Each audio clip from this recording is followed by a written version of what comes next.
Hello and welcome in to the Sorare Data Show. I am Andrew Laird. You can find me as Lairdinho on Sorare, joined once again by psufans2, Sean Newsham, today to talk about some gallery efficiency.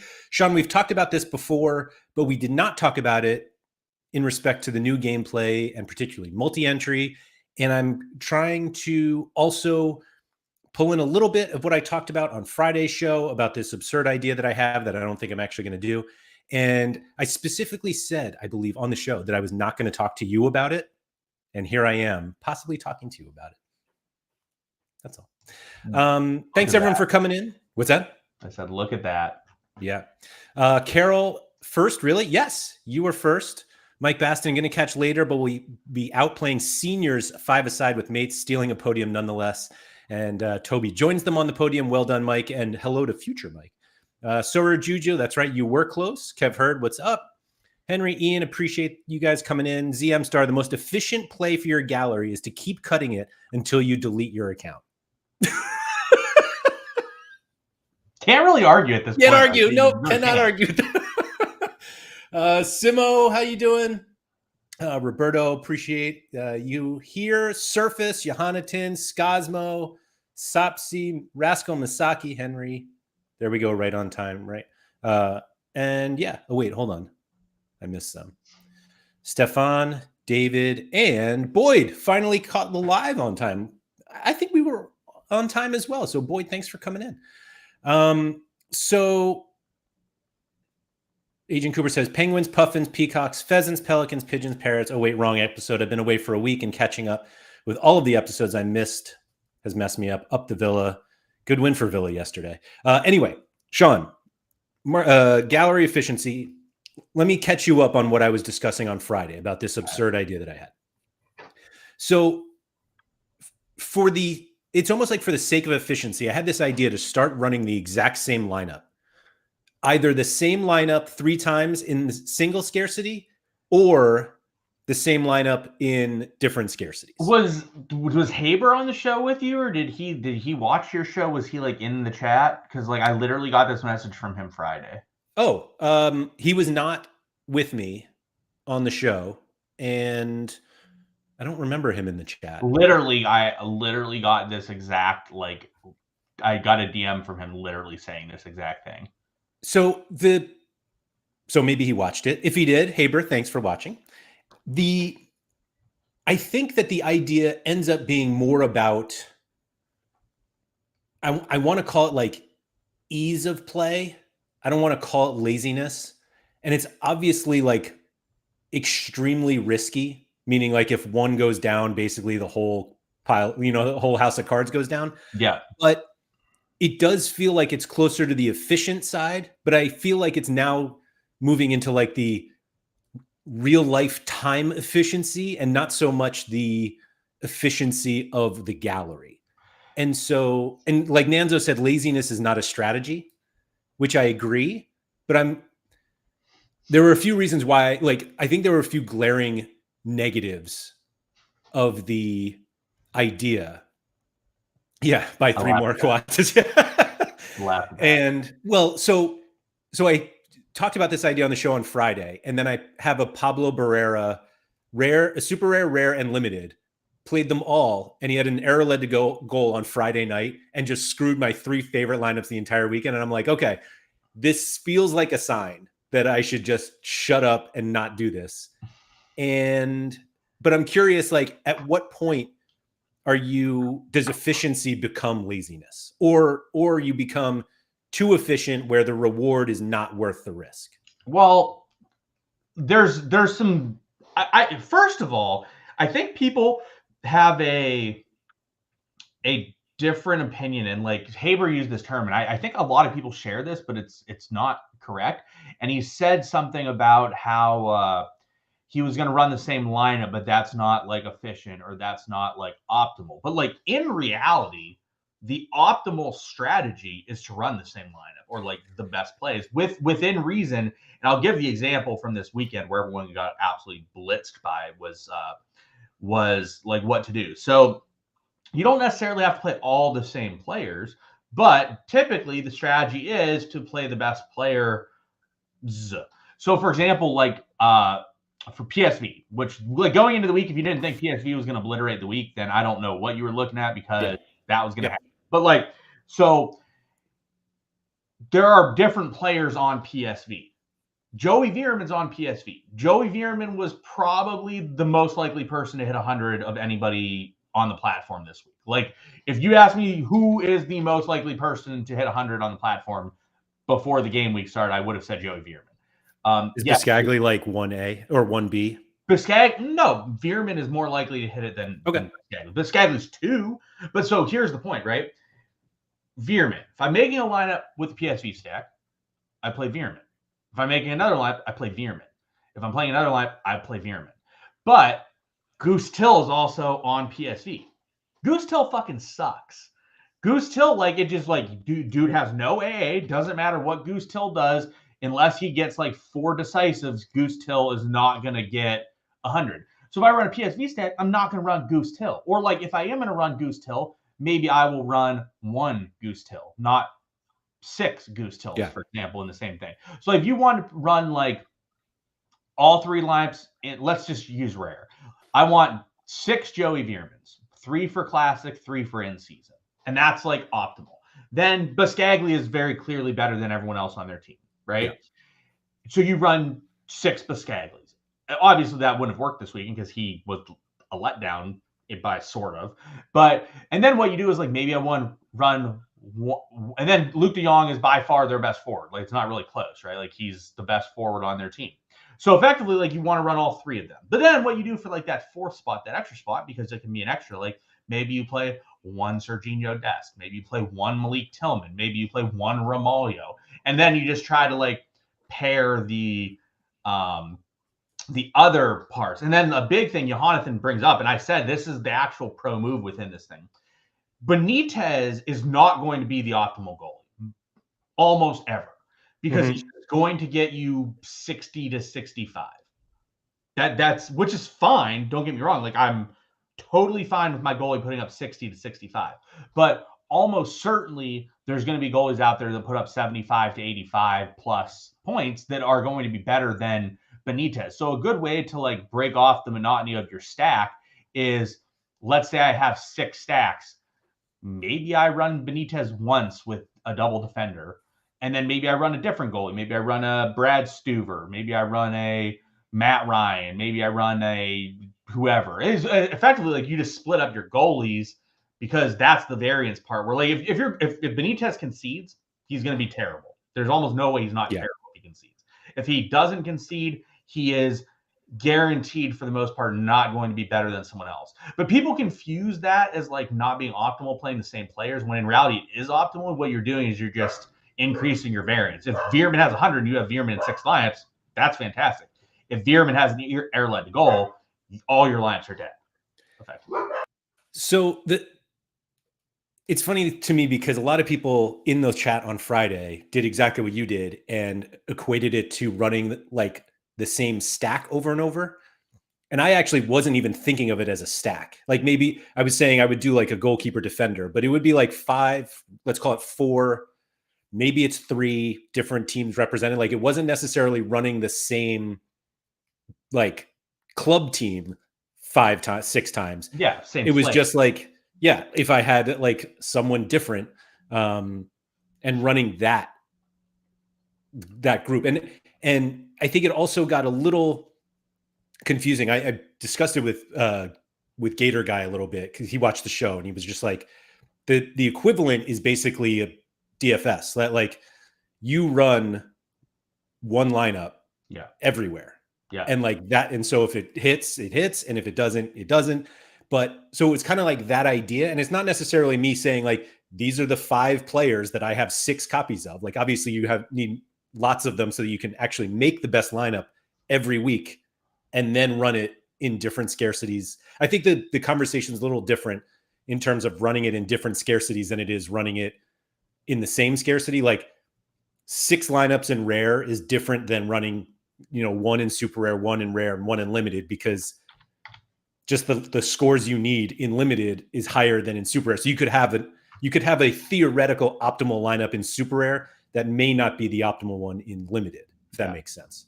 Yeah. Nanzo hits it on the head too. Running the same lineups on the occasional game week where it's optimal is fine. Building your gallery around that strategy and always having the same lineups is not sound, which is true because every single week is a different competition where the best, a certain player is optimal and then the next week they're not. And So continuing. yeah. So the idea is not running the same lineup every week, though. Like running multiple of the same 5 guys every week. It's like I have a huge gallery of cards, but every week all of my lineups within that game week have the same 5 players. Yeah. And then next week I have 5 different 5 players in all of the lineups. Yeah. So it's not that I'm building my strategy around like 5 guys and running them every week, but it's essentially just saying, do I want to run the same lineups in both different scarcities or the same scarcity in the same competition, maybe in the same division? Like, do I just want to do that?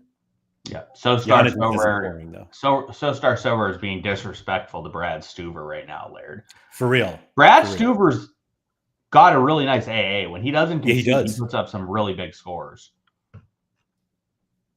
Some disrespect to him. Yeah, agreed. A. Palmera has joined and wanted to say divisions are stupid. I thought this beforehand, at least for weekly promotion and relegation, and now absolute certain as would have won Prem D1 in season twice with my D2 team. I am still unsure how I feel about divisions.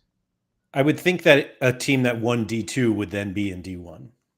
It would be, but then it probably got relegated again, and then he didn't. But yeah, I think I'm leaning more towards I do not. Oh, both times he had a D1 entry, just his worst lineup popped.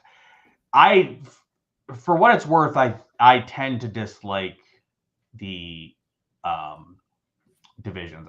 I think I'm getting to the point where I don't love divisions, but I'm going to give it some more time to see how it goes. I just don't think it makes the most sense. Like I see Andy Black out there just plowing through division 3s and 4s, you know.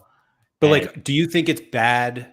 Do you think the gameplay is bad, or do you think that the incentives for D1 are not high enough? That is definitely true. Actually, I had a conversation with Surf over the weekend, and I think it's very accurate. Currently, the boxes are too close in value. Like the box between like D1, D2, D3 is too close in value, and therefore, like you're not really getting cards that frequently anymore anywhere. So like, I'm literally guess how many cards I'm getting this week, Laird.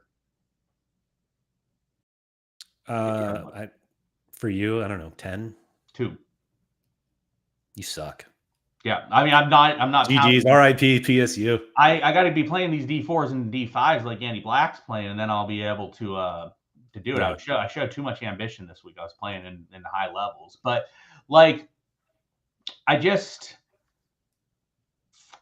so here's the thing. If you put up a really good score, or you like a really good score, like you put up a really solid score, you just aren't necessarily getting stuff in a lot of spots, especially at the higher level, like the super rares and unique levels, compared to like the limiteds. Like obviously if you put up a really good score in limiteds, like you're going to get something. But so the issue is that like the boxes, if the boxes are good, that's okay because you're getting the boxes and therefore your box. Hold on. Cut off. Sorry. There you go. You're back. Are we still live? I assume so. All right, I'll keep talking. You let me know if we're not live. The boxes, if they're like that close together, doesn't make much sense. Like I will say, and we talked about. What do you mean by that, though? That they're too close? Like you have like a very similar likelihood of getting the same stuff, regardless of what level box you're at. Because you're getting a level up anyway.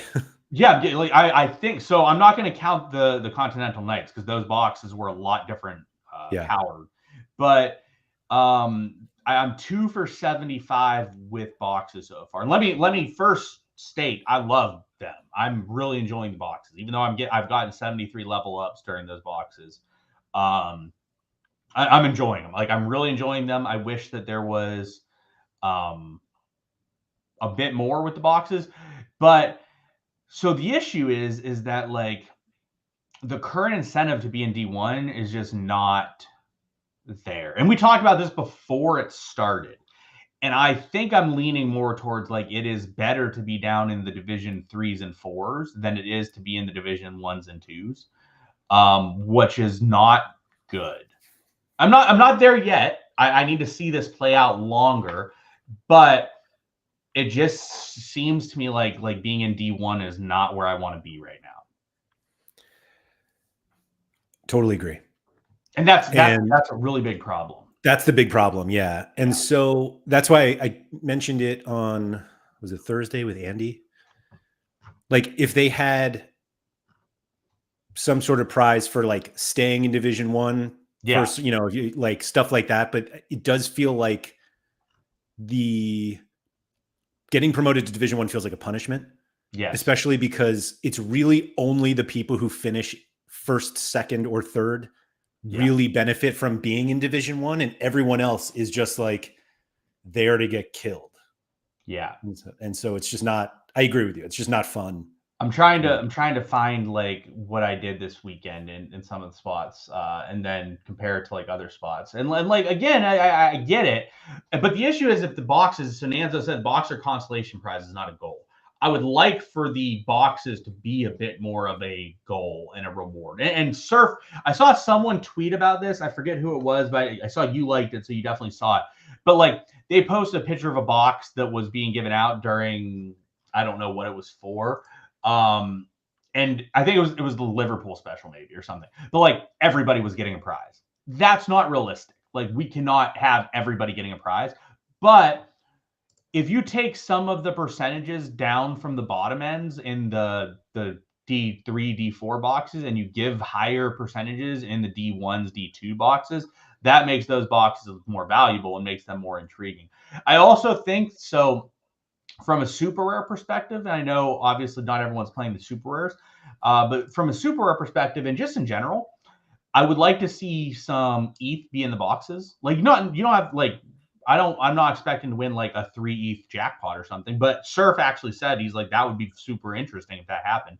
But like if I have the potential to win, and I think long term they did talk about going to this like after thresholds and stuff are gone, like 0.02 in a box or something. And it's like, oh, sick, I won $60 in a box or $70 in a box. That's cool. But also like I want to see a tier 0 in a box. And I don't know why it's not there. And it should be because I'm not even saying like give one away a quarter or one away every 6 months. Give it like a 0.00001% chance. But at least in that situation, every single game week, I'm like, man, I have a chance of getting an Mbappe super rare in this box. Instead of, oh, I can literally only get a T2, so it really just doesn't matter regardless. You can win a star in a box. Not in a super rares. Oh, super rare. I'm sorry. Yeah, super rare level. In rare level, you can. And Scosmo said, and then that's why I said, like, so a lot of this is like taking with a grain of salt. Scosmo said that stuff like that's going to come after the transition phase. So like that is part of it. Is like we're going through stuff with what we're seeing now, but what we're seeing now isn't necessarily the like end date goal. Yeah. And we'll see more of it like after the transition page. But it makes it difficult because like you don't really know what exactly is going on. But so like just an example from this weekend in Champion Classic Division 1. I only was in Classic Champion Division 1 this week in Super Rare. I was it. I have 496 points. What place do you think I'm in? I mean, with 50% captain too. I mean, yeah, but all right. So this is like, so I put up. I think the whole talk of like how many points is just it's time. But it's not like in the past. Like I'm getting something with this, right? Or like in the past, I like this is a good result where I'm like this is a pretty good. I can tell what is good scores and like what a good lineup is, and I can tell what a bad lineup is. And this one has like one person that sucked, but like just in general, like it's 18th, which in the old system it would have been like it's something. But so that's D1, right? I mean, you're still listen, the old system. You're still behind those 17 people. No, yes and no, but like D2, that's third. All right, D3. There's 2 more people ahead of you. D3, it's first.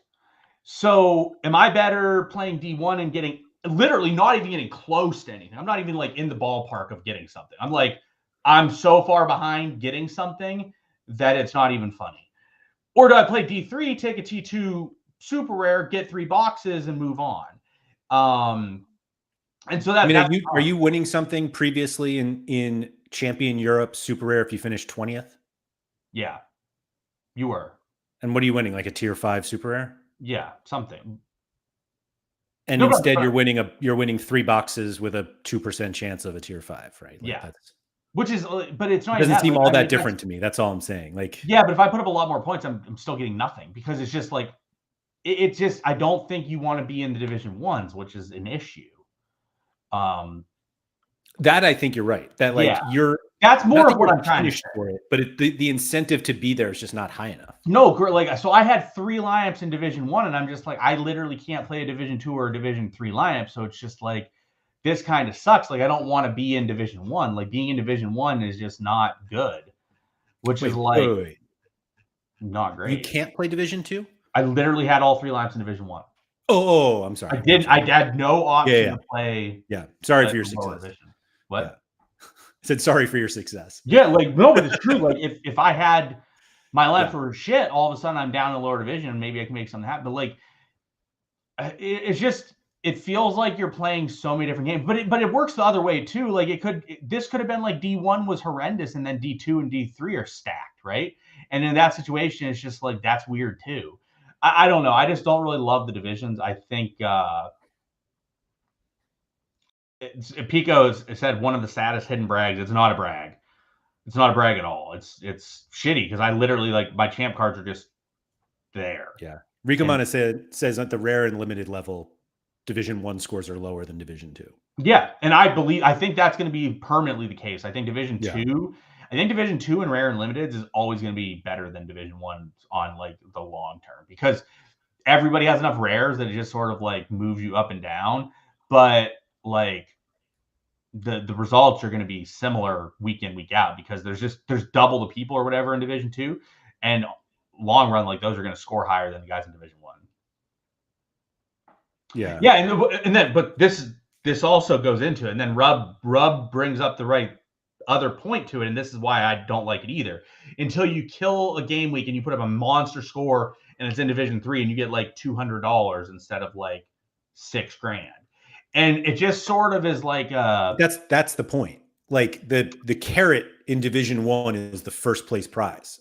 yeah, the but problem is that if you don't get it, it Yeah. feels like you're totally screwed. If you do not get first place, it doesn't matter. If you do not get first, you're probably better off in Division 3 or whatever. Right. Which is and so I feel like the idea is we're being sold this idea that you want to be in Division 1 because just in case your lineup goes off and you finish first, you want to be first in Division 1, and only one person can finish first in each game. I have never won Champ Super Rare in my life. I don't think. Right. And now the expectation is you're going to try to do it in Division 1 against, I mean, everyone you were competing with anyway.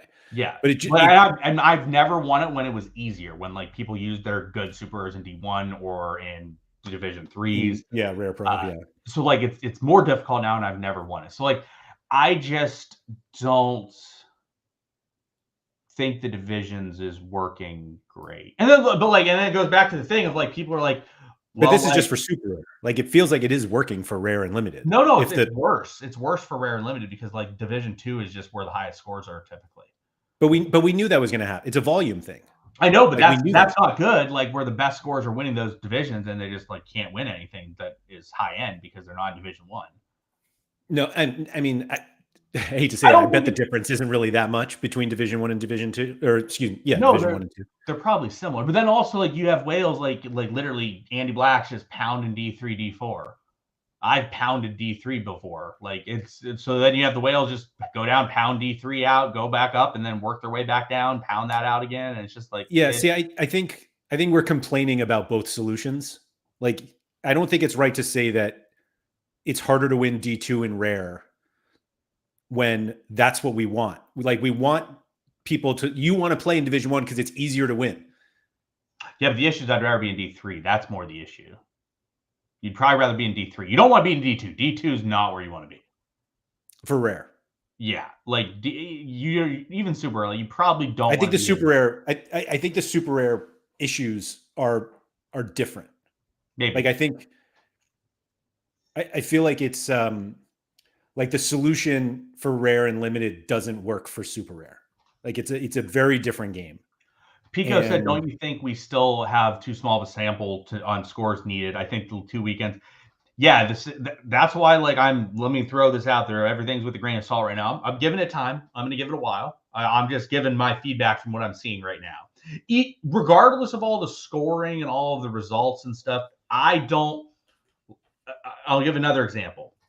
We talked about how it was impossible for me in Champ One or whatever. I literally didn't have a Division One lineup in Challenger this weekend with all my good cards in Super Rare. Like, I literally didn't have one in the Classic level. All my teams got relegated to D2. So it's just, and then I'm just like, well, then what's the point of even having these cards this week? Because it's just so shit. I just think that it would. because you got to get back. I just would like it better with the old format where everybody's playing the same lineups and the best line. If you put up the best lineup on a week, you win. That to me is just preferred right now, because I don't think it's having the effect they wanted of like where Joe Schmo could go down and pound out D3, D4. Like, first of all, at the rare and limited levels, that just doesn't really exist. Second of all, Andy Black's down there. Like, that's not their target audience. They want to just be pounding out D3. Yeah, I still think that I think Andy would have preferred to have that score that he had in Division One. I don't think so. I'm pretty sure he would have not sniffed anything. Oh, maybe. But like that again, like, I'm not trying to talk about the points stuff. I don't know. Let me go check it out. So he won Challenger in season D4. Yeah, like, I can't imagine he gets more from that in any other division. And then Tender Super Rare Division 3. Like, he doesn't get a card in either of the other divisions, I don't think. So hold on. What is it? Contender D3. Season he finished third. Third in Contender D3. Yeah, so Contender D3. Yeah, I mean, it's a lower score, sure. Yeah. Yeah, but like, it's not even that. Like, it's just like, so yeah, so if he was in D2, he wins nothing. If he's in D1, he wins nothing. Like but it's not even the argument is more about somebody of Andy's gallery being able to play in Division 3 than it is the actual score and prize. Correct. That's what it's more about. Because it's like, and it's what we've talked about before, right? Like, I've gotten relegated a lot. Like, I don't have all my lineups up in high divisions. My gallery is a lot bigger than Black's. Like, it just is what it is. Like, you just get relegated some. Like, you just can't help it. You eat DNPs. Like, you just are going to eat DNPs that just happen. Like, there's nothing you can do about it sometimes. Like, I literally, like, my Challenger Super Rares are super good. And they just got relegated a bunch. Like, that is what it is. Like I have Contender. My Contender is a dumpster fire. Contender Rare, I literally don't have a D1 line because they all got relegated or are like lower end. But like, to me, like, it just, like, the idea of the game is if you put up a massive score, you're going to win. Ricomon said Black's getting more money from the 430 points in Division 4 than the 486 points in Division 1. Yeah. What was that again? Challenger in season? That's Contender Division 3. No, he's that was a classic one, Contender. Challengers was new season. Okay, then yeah, it was Challenger Division 4 in season versus Challenger Division 1 in season. Hold on. Oh, is it rare? Yeah, it's rare. Super rare. Also, I'm not trying. I'm not much ambition there, Andy Black, because he likes to talk about ambition and playing all of his like lineups at D1, and he's just down here pounding D3 and D4. So I just got to give him some shit for it. So hold on. Does he have Challenger in season? So he has one lineup in Division 1, one lineup in Division 2, and then one in Division 4. Yeah, but so like his Division 4 lineup is putting up 431, and it's winning 2.5x what his lineup to put up 486 is in Division 1. Which is like a good incentive of like, why would I play D1? Right. This is the Division 4 for $179, and this is the Division Correct. 1, which is 75. Correct. Which, to be And no fair, boxes. he deserved because of his captain choice. So I wonder if he considered captaining Veerman or Messi since they were the higher scorers.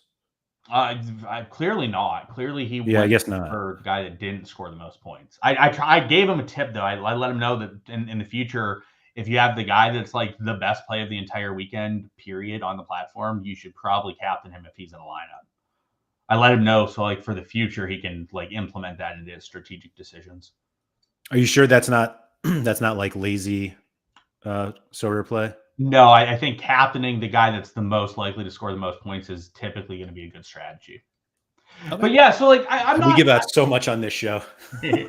I'm not even trying to talk about like the scores versus one another, et cetera, because it's going to work different ways. Like sometimes you're going to need a higher score in D2 versus D1 or D3 versus D2, whatever. I'm just saying, like, if I just want to be able to just run my lineups in the certain situations, and if I put up the best score of everybody on the platform in that week, I want to win the best prize. I don't want to win $5. Similarly, if I put up a steaming pile of shit, I don't really want to win a good prize while other people are just not winning shit because they're playing at higher levels. Mm-hmm. Nanzo said he is warming up to the division. It makes it a more of a game. Mall transfer with division could get a bit boring after a while. I can see that. I think a lot of the issue for me right now is you sort of alluded to it. Division 1 has to be like you want to be in Division 1. And by being in Division 1, that's like the best thing that can happen to you, right? Whether it means the boxes are super powered compared to other boxes, whether it means they're giving out a lot more there, whatever it means, it just like I feel like you really need to be in Division 1. And like I think this is bad, and I do this. So I know this is bad because I'm literally thinking about this every single game week. I shouldn't look at my lineup and be like, yeah, I should run this in D3 instead of D1 because Doesn't even matter what the reason is. Yeah, like the fact that you're thinking it is already bad. And I think that every single game week. Yeah. And I don't think that's a good thing. I think Rikaman, with a great example, the main issue is in Division 4, first place is higher than fourth in Division 1. And obviously it is significantly harder to get to Division 1 and then finish fourth. Yeah. Yeah. I think if anything, it's giving them an indication that the distribution is insufficient right now. Well, yeah. I mean, KB brings up a really good point here too. He's like, I get the same money placing 51st in Division 1 and placing 180th in Division 5. That doesn't make sense either. So the reason that really doesn't make sense is because those should be the same size. Like in limited, the top and bottom divisions are supposed to be the same size. So I'm guessing that's like 51st is the first payout and 180th is the last. But like, but I agree. Yeah, like it shouldn't be the same. And just be clear, like I'm not going to actually check. I'm not going to fact check KB here, so we're just going to assume he's correct. But I mean, I've seen stuff like that, so like I think there's some good. But like, and that's the thing too, right? No, I'm like, going to fact check. You're going to fact check it. Like this is Premier League in season Division 1. Okay. And basically 41st is $5. Is $5. Okay. And in Division 5, 45th. So it's actually not that bad. Premier League's probably much smaller though. Yeah, but like that's like super relevant and easy. Yeah. I think KB's talking Challenger. So check Challenger. All right. I was in there. You were in there. You're out there piddling around in D3s, it looks like. I guess it's because I got relegated from D2. Only reason. Working my way back, Sean. Anyway. There you go. Division 1. So like 51st is $6. Yes. And 140th is also $5. Yeah. Or it's $5. So it's $1 less. Yeah, but like less. Yes, like that way less. That doesn't make sense. So like for example, a great example of like how this should be, right? Can you go back to that real quick? Oh yeah, sorry. So like a great example of like how this should be, 51st through 140th should be $3. 11 through 50, it should be $5. 4 through 10 should be $10. Like, this should be lower. Then you should go back to D1, and all of a sudden, the bottom level should be $10. The next level up should be 15. Next level up 25, then 30, then 50. So like, it's just about a balancing act that it should be a little bit more different, and it just doesn't make sense to me sort of how things are divvied. And also, like, I think they give out a lot to like limiteds and rares compared to super rares, but that's a whole different conversation that people will be like, that doesn't make sense. It is just wild to think that 51st gets $6 in Division 1. Yeah. And 400th in Division 2 gets $1 less. Yeah, and like, I mean, like, let's go look at it too. So, because I mean, it doesn't make sense. So this is Challenger in season limited Division 1. So what was it? 41st? Yeah. 51st. So 480. 480. No, 51. 51. Okay, so 51. That is 475 points. And then Division 2, it was 400th. I'm gonna scroll. 400th. 400. So like, I'm working on scrolling. This is. I was gonna say you can't even scroll that far. No, it's gonna take a little while. Like, this is how stupid it is. It's taking a little bit. So like, let me get there, and I'll eventually get there. Just so we're clear, I'm at the 200s, and the number is 380. Yeah. So like, it's not going to be very high, and this is what like doesn't make much sense to me. 400th is 355. So 120 less points for the, like, why would you want to be in D1? Like, can you go back to those, like, show the top ends of them in comparison? So in D1, you get 750. In D2, you get 250. But it's not realistic to win it. I think that's the problem, is that the top heavy is just. All right, so third in D5 or D2 is 140. What is third in D1? 250. Still higher. A lot close. Yeah, but it's a lot closer. And then fourth, like, what's fourth? Go to fourth is 100 and what? 60. 60. Like, but like the gap. So like, you're just like 60 is first place in D5. Oh, you're in D5 now? I'm just saying, first place in D5 is 60. Like, that's pretty low. Yeah, D4 I'm not. is 100. D3 140. 250. 3 and 4 are pretty close. Like, Division 1 first place. Like, this is the whole point. We want to be in Division 1 so that when we win big. The problem is that most of us, literally 99.99% of us, won't get there. The issue is the lower. Like, I would much rather, like, that should be like 600 to first. Then the other, like, it just should be different at the bottom ends. And like, you like, they're like looking at that, right? You should be playing D2 over D1. If you have one lineup and you have both, unless you're winning, unless you think you're finishing first. Unless you think you're first, what you're like, again, the odds of you finishing first are if we ran this week every single time, the odds of you finishing first with a good lineup is you probably will hit it one time in your life. Yeah. That's how many people are playing it. I'm not even sure. For limited, I'm not even sure you get there. It depends. Well, I mean, it's 50. Let's say there's 52 weeks a year where you get a run. Well, you just pretend you get a run at 52 weeks a year, weekends a year. And there's, how many entries were there? 5,000? Couple thousand? I don't even know if we can tell. Yeah, well, you probably can't get it. If you're not in it, you can't. What is it? Let me see if I even have it. It's just under 3,000. So you get 3,000 teams. So if I say there's 52 weeks, we're just gonna call it 50 for the case in point of it. I would expect to win Division 1 one time every 60 years. Yeah, I assume that's the total. Like, sorry, I was looking here. I assume that's 2,900 total, not just in Division whatever I'm in 3. Yeah. Apparently, according to Surface, Paul has acknowledged this topic in the main feedback channel in the Sorare Discord, and they're looking at it. Good. All right, problem solved. KB said, I don't think people quite comprehend how unlikely it is to ever win a division. Winning a limited division is like very unlikely. Winning a rare, maybe.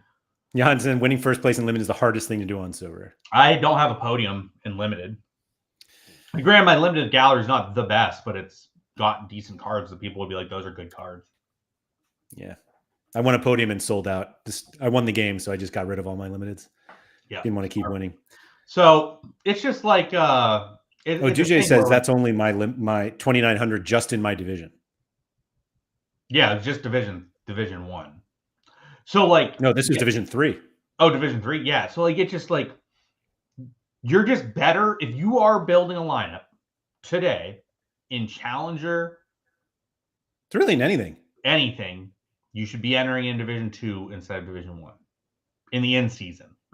Classic maybe is a little different. And it's just sort of, it just, again though, like we said, and I will go back to what Surface said. They don't know this shit. They got to test it out a little bit. So if they're taking that info in and they're testing out and moving, I do want to say I want to give Sorare credit for stuff. We definitely drag them when they deserve dragged, and that's fair. In terms of the last month or so and the new movements and stuff they did, I'm coming away pretty positive with stuff. I know Coops, I've talked to him, and he is not a fan of stuff because they kind of neutered like his strategy when they did, like 100%. But I think there's stuff you can win if you're doing things correctly out here. I think it's definitely feasible. And I think that, yeah, so Philly Dilly brings up another point that we'll talk about in a second. I'm going to get to that. I'm going to get back to that. Not yet. We'll get to that, though. But so I want to say I do like the direction they're going. The direction things are going makes sense to me, I think. I obviously am looking for additional stuff. Like I would like to see some box percentages move from like Division 3 and 4 boxes up to Division 1 boxes. Like Surf said, like, let's say there's what's the percent chance of getting a card right now in like rare Division 1 from a box? Yeah, I'm gonna check out Challenger Division 1 and see what. I was gonna say I have that. I can even. I'm not even in. Oh wait, I'm not in. Challenger Division 1 box is a 5% chance at a card. Okay, so I have a 5. I think they're the same. What? I think the Division 1s are the same percentages. Yeah, no, I want to look at like Division 4. So Division 4 box. Oh yeah, so Division 4 box is getting a 5% chance of getting a card. So Division 1 box is getting a 5% chance of getting a card. Division 4 box is getting a 5% chance of getting a card. Yes, the cards are slightly better in Division 1. So like Division 4 box is tier 2, tier 3, tier 4, tier 5. 4 of the 5% are tier 4s and tier 5s. Okay. Division 1 box is, you can win up scarcities. That's the difference. You can, yeah, but like a tier 3 super rare like that. So like you basically like in this, you get like a 3 or 4% chance of getting a good card, but you get a 5% chance at a card. And then the lower level boxes, you get a 5% chance at a card, 1% chance at a decent card. Yeah. The difference is just the quality of card. Like you can't win a star or tier 1 in Division 5. Yeah. Or Division 4. Boxes. So I like the quality of stuff, and I like the idea of where they're going with stuff. So I'm optimistic at the moment of where things are going. To me, a lot of things make quite a bit of sense. I think that we have a lot still to see. Like there's a lot of rewards being given out still in All-Star that are going to get redistributed. There's a lot of money that's being given out in thresholds that needs to be redistributed. Well, in fairness, they're going to have two more cash competitions. So I don't know if we'll see a big difference. Yes, but like, I mean, I'm just saying, like, there's potential to sort of see some more stuff. So let's go back to Philly Dilly and let's discuss this. If limited Mbappe is going for 270, isn't 750 top prize way too much? I think so. I think limiteds currently are getting way too much, even at the top end, even if you hit the jackpot. The jackpot is way too much compared to like what it should realistically be, I believe. But like, because like when you go to the super rare and unique level, like you're not getting near that sort of a rate when you win a card. And that's where the problem is right now. So this is a conversation like we have had for years in DFS. So like it's too top heavy. Yeah. The problem is that we also know that there are a lot of people who love the idea of playing for a bigger top prize. Yeah. I think the problem, and again, I feel like super rare is just broken. That like the jackpot in super rare is not high enough. And also the what's under the supposed jackpot is not high enough. Correct. But in rare and limited, I think more people will play if the top number is big. Like, it's as simple as that. And that's fine, but you can't, because the issue is, and we've talked about this before, where people worry about the lower levels and people playing the lower levels, and I am totally on board with supporting the lower levels. But the issue is that when you do not support the higher levels and you don't really incentivize the higher level people to want to play, the people that have the money to spend on stuff then don't come onto the platform. And then all of a sudden, that's why you have these dips in prices, because those people aren't there to buy cards anymore. Like, I agree with this point, though, from KB. It said the super rare and unique is laughable, but that doesn't get fixed by taking $250 out of limited. It doesn't, but if you take $2,000 out of limited, it starts helping. And but then you're just destroying a majority of your users. I'm a big believer in what Nashi has said before. Yeah, that, like, all the scarcity should be the same level, because like that's how it realistically should be. And Daniel Cooper said that the Sorare could give more money, and I don't like going down the route of like they can give more money, they can give more cards and stuff, because like sometimes that's just not realistic or possible. But like, I think a person in limited would be ecstatic to win $600 instead of $750. I'm just saying, like, the amount that you're taking out really doesn't move the needle in super rare and unique. It does more than you think it does. It adds like 20% to that level, and that is a significant increase.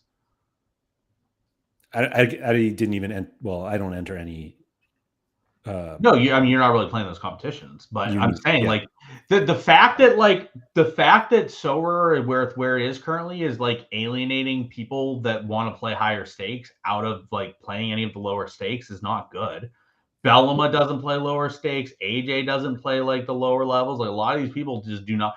I wouldn't play limited if I had the ability to just get rid of my limiteds, like, without really doing tons. You do. I think, like, I'm here with Nanzo, that I think the limited and rare is fine. The super and unique are like, what is first place in Division 1 get for in-season super rare stuff? Like, I only have classics. So what do you want me to look at Challenger, since we're using Challenger? Sure. Yeah. Division 1 Challenger winner is getting $1,800 in super rare.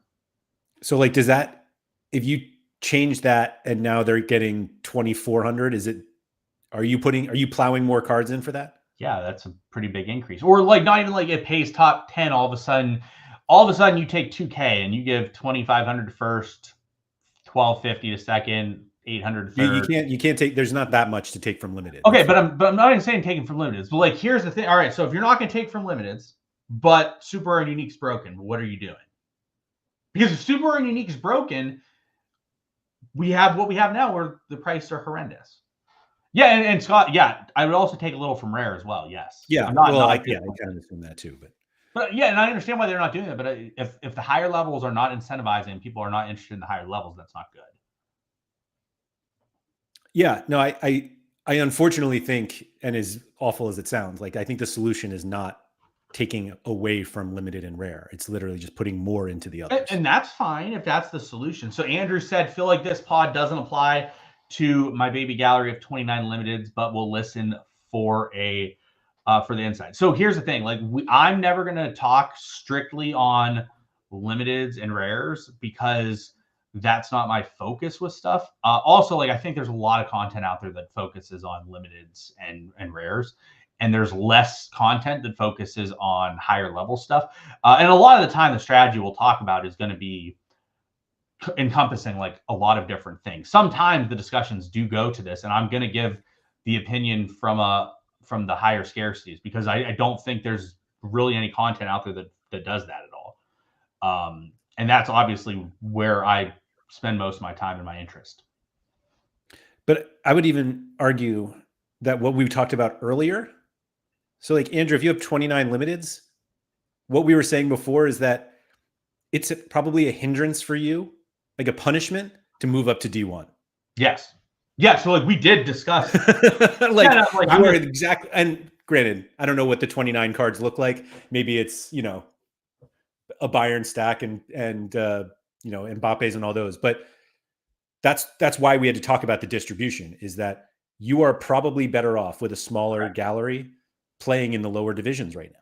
Yeah, and that's what like the discussion. So like I just wanted to point out that, because we've definitely had people say in the past that like what we talk about doesn't apply to limiteds, but like a lot of the time stuff we do does apply to a lot of different stuff.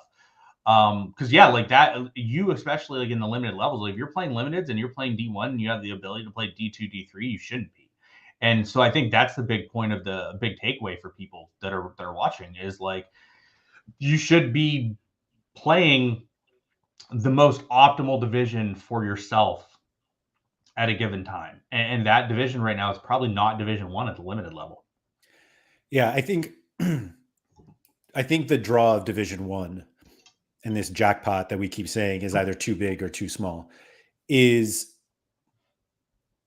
just for a vast majority of the users on the platform. It's a negative to be in Division 1 in terms of actually winning a prize. Yeah. So Danzo brings up another point that I want to touch on too. So I appreciate that. It's not a zero-sum game. It can increase payouts without touching limited. The specials, EPL, MLS, K-League, show that if Sorare increase rewards, people pay more for super rares and unique cards. I've always said this. The more money, like it's harder to dictate at the lower levels, right? It's harder to dictate at the rare and unique levels, like because you have to move so much of a quantity. If you give more money to the unique level, the prices of the uniques are going to go up, and you're going to recoup that money that you're giving. Same thing at the super level. So like I've always said, like I don't understand why we don't focus more on that, because like if you start giving out double the money in uniques, these uniques are going to go up by a significant amount. You're going to recoup a massive amount of the money that you're sending out. Like you're going to recoup that difference. So it's a lot more different for, yeah. So KB said 8K for top prize and champion uniques. Do you buy uniques? No, in champ, but a lot of that's also because I am like the epitome. Top prize doesn't do it for me. I don't care about the top prize because I know if it's going to be realistic to win. I do care about it, but I also care about how shallow it is.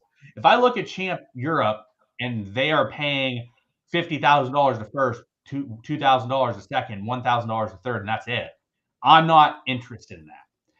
If they pay down, like, so for example, like right now in in-season Challenger, they're paying down to 7 places, I think, in D1. So like, let me check. I have a Challenger D1 team. So Challenger D1 right now is paying to 8th. It's 2,800, 1,200, 700, 250, 180. 5th through 8th is 180. If this turns into like, let's say you give another $1,500 a game week, and it's all of a sudden 3,000, 1,500, 1,000, 500, 200, 200, 200, 200, 150, 150, 150, and you're paying through like 11th. Okay, I'm a lot more interested, because like maybe I can't hit the first place that frequently, but I can recoup like 150 here, 200 here, stuff like that. The bigger that you make that, like I was talking to Bellama. The K-League special, I think, is going to be really favorable. Like so favorable that I think that, like, for example, I should buy enough in-season K-League cards to play Super K-League. I hate the K-League, so I don't know if I'm going to do it, but like I should. I don't hate the K-League. I like it. How dare you? I like the K-League, but like the K-League has a lot more of a lack of information than like Japan, for example, and all these other leagues. So I don't love to go in there. But so like, because they're giving decent amounts, though, I'm heavily considering reinvesting funds into the K-League. I have never intentionally bought like K-League cards. Like I've maybe bought like a couple K-League cards intentionally in my entire Sorare journey. If you are going to give out decent chunks for like K-League super rares and stuff, like, and uniques, like that incentivizes me to buy them. But at the higher levels, like if you're paying too shallow, then it's a lot less interesting. Similarly, though, like if you don't have a decent high end, that's not interesting either. So you got to have a good mix with stuff. I think one of the problems with the cash distribution is that so much of the game for a lot of users was revolved around the threshold and basically like grinding a little bit of cash every week. Mm-hmm. And that's how it feel these prize pools are now, that it's like, no, don't worry that you only won $60 in super rare whatever division this week, because you'll just do it again next week, completely ignoring how hard it is to win that now. Yeah. And so we went from like winning $200 fairly easily, if it not every game week, every third game week. And now they're like, all right, take $60 now, except you're going to do it once a month, maybe. And it's like, that's a humongous difference for all of us. Yeah. And they need to do these specials at the all season. They need to do them, like it needs to happen in like once a month throughout the season and budget, which maybe they will. Like maybe that's part of the budgeting with these leagues, is like once a month we're going to have a special that's just that league. And if you don't have the cards in that league, you cannot participate. Because someone mentioned, Scott said, the K-League special, only 2 managers are eligible at the unique level right now. When the MLS one started, there was 5, I think, and 3 of the 5 were Pranksy. But like I tried to get in because I looked at that and I was like, all right, you're paying top 3. There's literally only 5 people that can play, and 4 of the lineups are going to be dog shit. But I couldn't get into it in time. I think I had the ability to play it. I didn't have the ability to play it at all, I don't think. But you know why I didn't have the ability to play it, Laird? Because during that time frame, the auctions all started popping off and going for way more than I was willing to pay at that time for them. And Sorare basically was recouping double the price on like what these uniques would have been normally, because they needed them to get into that competition.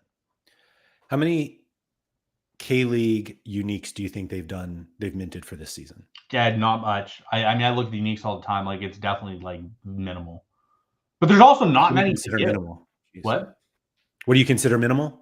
10, 20? It's 29. Yeah.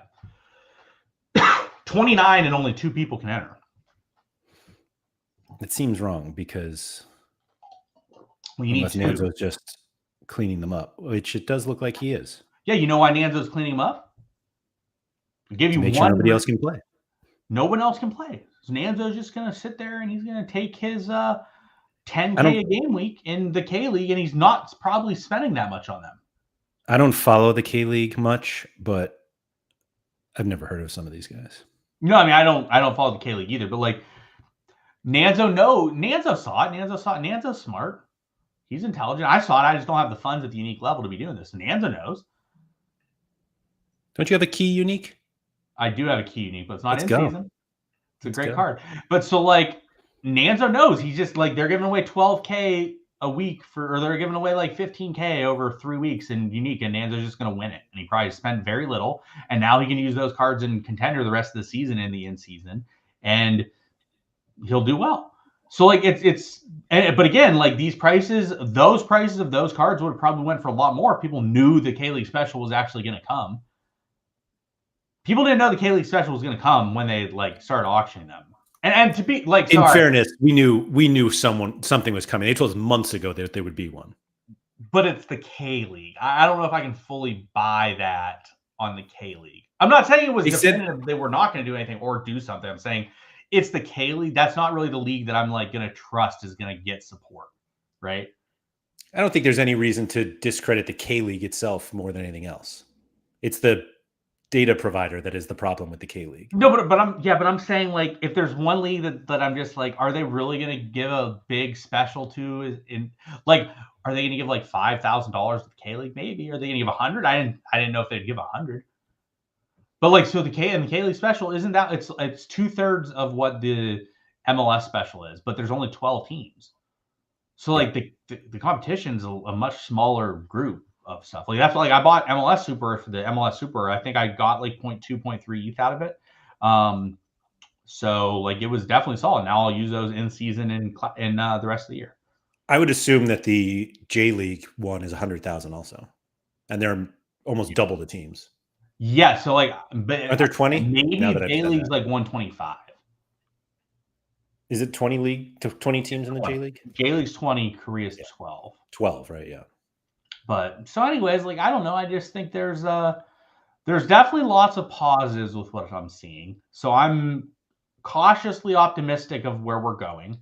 I think there's some decent potential with where we're going, which I like to see. I think there's some.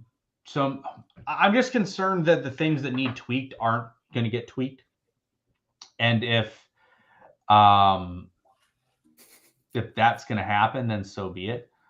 Nanza said the managers rotation, the Army, and the U21 rule are also There's the issue with the lots of K-League. rules with the K-League, which is why I don't do it. Charlie said far too many times whales just buy up all the league-specific market at unique level and hoover up cash rewards ROI like Pranksy said a few weeks ago.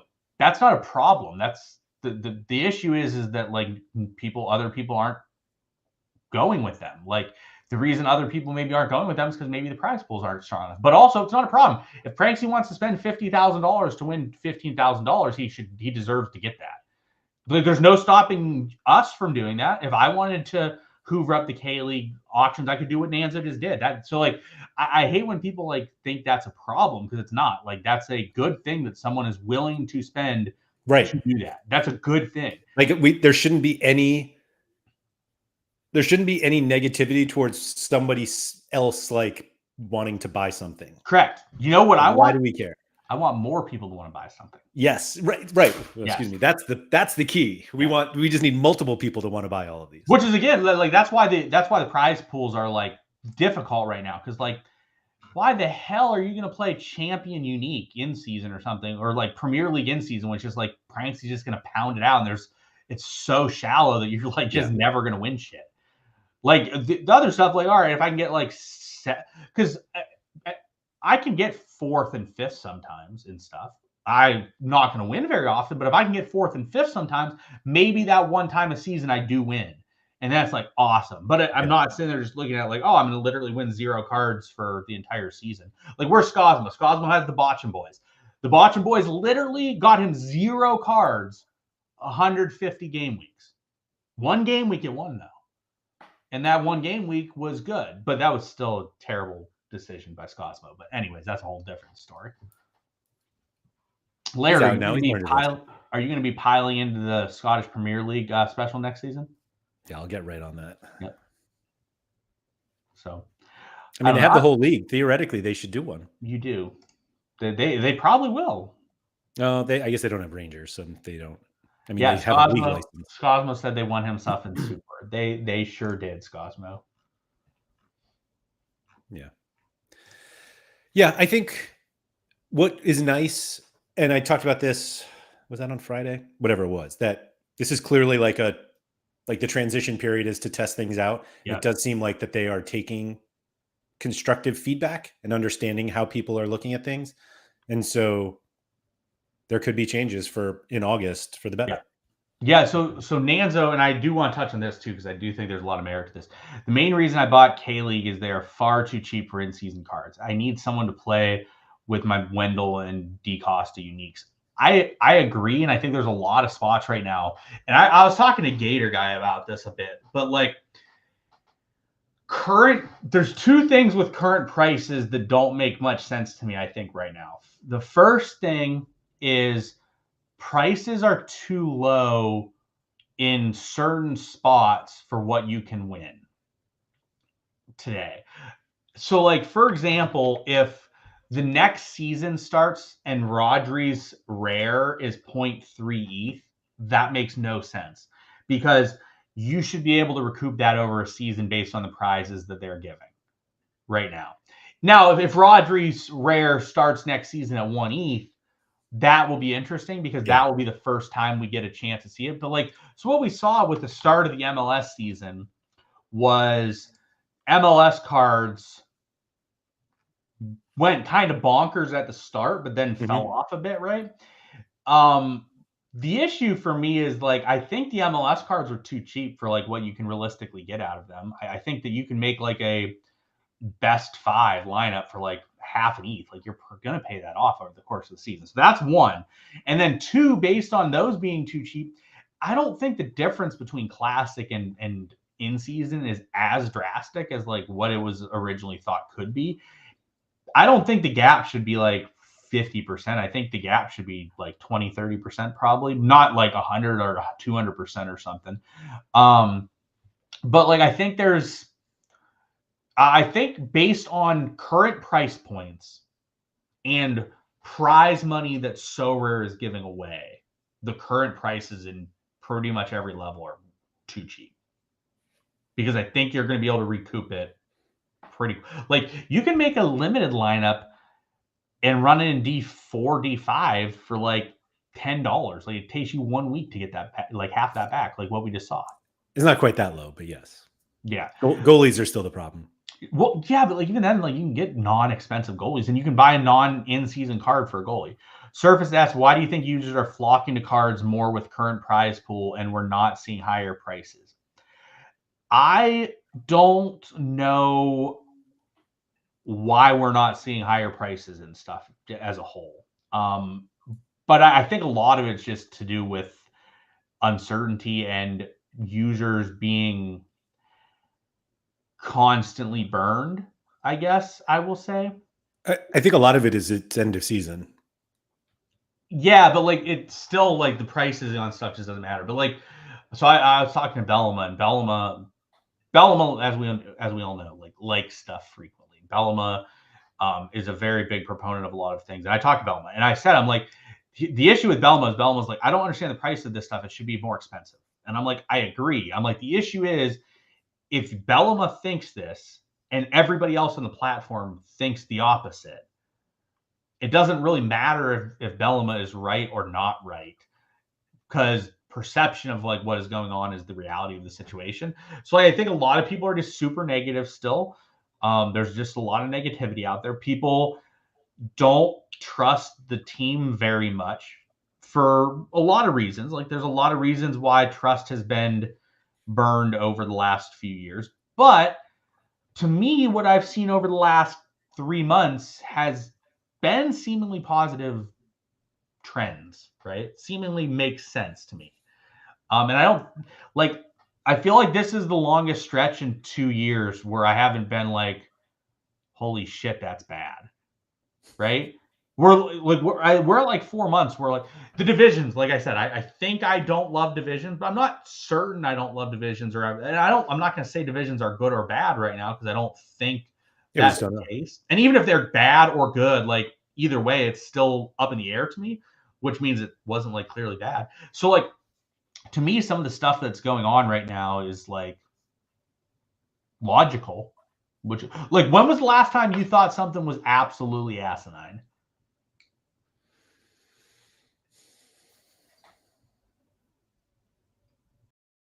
I can't think of the last time. Yeah, like that's much different than how we were going in the previous like 2 years, right? Like whereas like every week you're like, holy shit, this is stupid. Yeah, I agree with this with Scosmo. He said we're heading in the right direction to start and will take time. As much as the transition kind of sucks, it feels quite appropriate. The Philly Dilly said Continental Nights was asinine. And so Continental Nights was poorly executed. Yeah, so okay, I'll give Philly Dilly that. I'll give Surface this, not allowing us to import lineups into Sorare is asinine. Drives me nuts. Yeah. Drives me nuts. It's cost me so much of my life weekly doing that shit. Yeah. Like it's so frustrating. Yeah, like I don't know. I think we're on a good path. I'm a little, but again, that also is concerning. Like if I look at stuff and I'm like, why are these prices so low? If I'm looking at that and then it just constantly get lower, that's also concerning to me because it's like, why are they getting lower? Like in the past, it's like, all right, this is some dumb shit. I totally understand why you're leaving. Whereas like now, it's like, oh, this all kind of seems to be trending a good way. Why is everyone leaving? The thing that I find kind of funny that I've seen in different discourse and everything, because it does seem like there is on the higher level, particularly on the super rare level, there is this thought that the cash prizes are not big enough.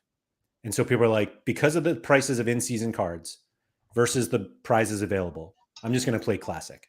Mm-hmm. So that I can win the in-season cards to then sell them to the people who are playing it. So obviously somebody likes the in-seasons enough to buy these in-season cards.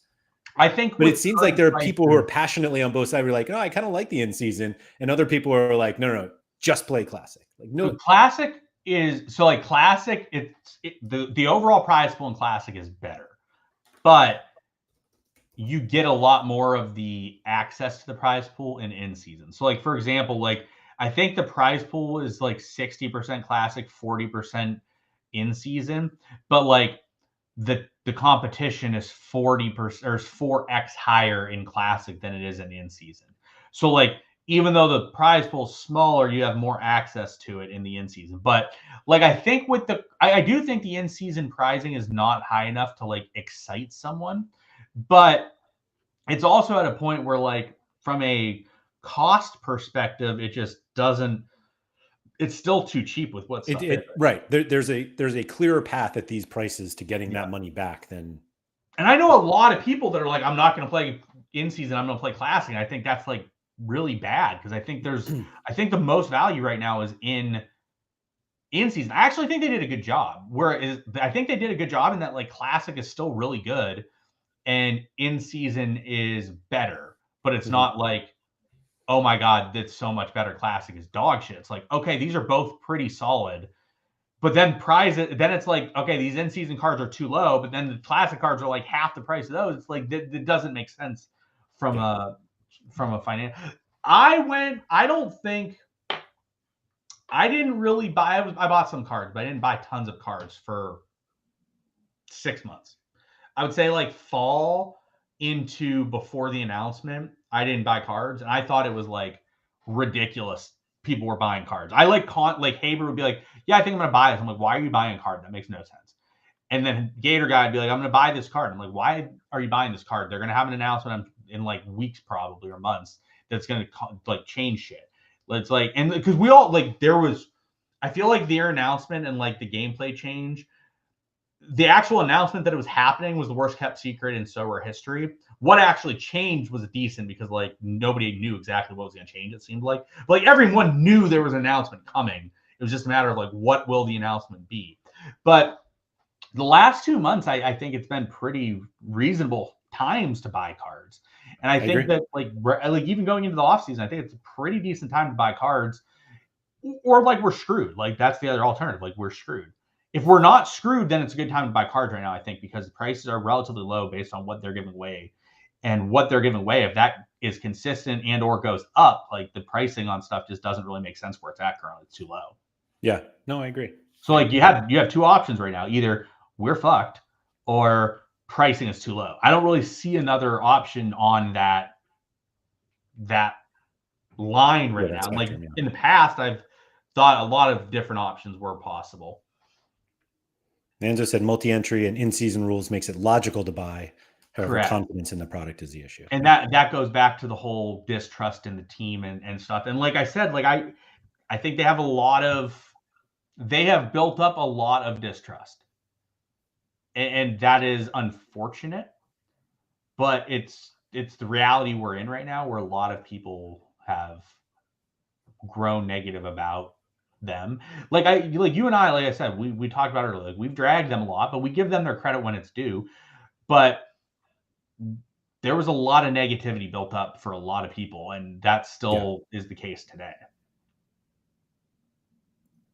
Do you think that negativity? What do you think it's going to take for that negativity to get changed, other than just like card prices going up? Honestly, I think it's just the more you play this new, like I think people were upset about a change, and it was like a massive change, and the more we get just used to it, the negativity goes down. Possibly. I mean, I will say I've only heard like one person vehemently upset right now with how this stuff is. Same. Most people seem to be, and it's somewhat optimistic. I also think that the people who are super negative are those who may have been affected to a greater scale than most users. Yeah, I mean, that's true. Like Scosmo got destroyed by the update. Tony Watt Tony Watt still, who knows? Yeah. Like Quinny should have been furious. Yeah, Quinny's just always pretty happy though. Right. Like Quinny's like always pretty happy. But yeah, like, I mean, I don't see tons of negativity with the current gameplay. Whether I think a lot of people are it's so complex right now, and people are not fully understanding, including myself. I don't fully understand everything to have a full opinion on stuff. Yeah. I think we just need to keep playing it and figure it out. I will say from a gallery, I know you don't like to look at it. I do, because I don't get upset like some people do. Like, I like to look at it just to see like where we're going with stuff. But like, my valuation on Sorare data has been pretty stable for like 2 weeks now. Before that, it was like dumping 10% a week for like months. So like, I don't know if we just got to the point where it's just too low, can't really dump anymore, or where we're at. But Philly Dilly said the fear is that you buy someone and then they're 25% lower like in a month. that's And which, like, fair. I agree that's fair, but it's also ignoring that you've had that card for a month to win stuff with. No, but I agree with I think his point is a little bit more in depth and more fair than that. It's basically like, am I going to buy this card and then that card's going to be worth 20% of what it was like in a month? Because you cannot make up for that with having just 25% discount, not 25%. Yeah, but like that, I don't think is been the case. Like, people are like worried that, like, I mean, I bought a Ricky Pooge, and I was obviously a stack that I bought a Ricky Pooge, and then the second Ricky Pooge auctioned eventually, and it went for 30% off of what I paid.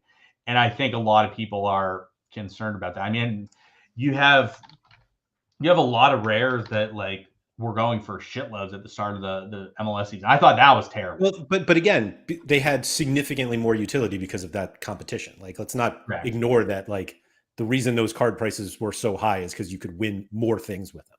God, that Haber buy was so bad. All right. All right. I'm done on this one, mostly because I have to go. So we didn't talk about gallery efficiency much, but or maybe we just did it and it was within the first 15 minutes. So yeah, that's it. Philly Dilly said the super level, I can buy Declan Rice now for 0.55. I'm willing to bet I can get him at 0.4 at the end of the season. I don't disagree with that. Yeah. Yeah, and like at this point, like the in-seasonness is like minimal, so it's like that's valid. But not like, even in season. Just but like again, like I'm gonna say this again, right? Like, why is Declan Rice, for example, half an ETH right now? Because like that doesn't make sense in the current dynamics of the game financially, that he's that cheap from a super perspective, right? Like, it just doesn't add up financially, because if they're giving away as much as they do, and you can play him as a classic card in season, or you play him in classic, half an ETH for him just doesn't really make the most sense right now. So we'll just keep playing, Sean. Just keep Tyler B played his limited Leverkusen lineup in Division 4 and is sitting second. Wouldn't be top 20 in Division 1. Sadly, that's the move right now. If you're playing limited, you should be playing as low a level as you can play right now, honestly, which is an issue, but that's honestly true. I can't see what the actual cash difference is. Champion limited Division 4 limited. Champ Division 4. I can find it pretty quick. 1 second. Champ Division 4. He is in second for $65. Division 1, he would be outside the top 20 for 15. Congratulations on your promotion to Division 3. Yes. Luckily, you're still in a low enough division. You can. There you go. Yeah. Just easy. Just easy there. Easy there. Yeah, that's it. All right. Thank you to everybody for joining. If you could please like, subscribe, all that good stuff. Shout out to Quinny. And yeah, if you have any other feedback on either the prize pools or gallery efficiency, feel free to leave a comment in below the video, excuse me. Or you can find me on Twitter at Andrew M. Laird. Sean is at psufans2. Always happy to chat. So thank you to everybody, and we'll see you around.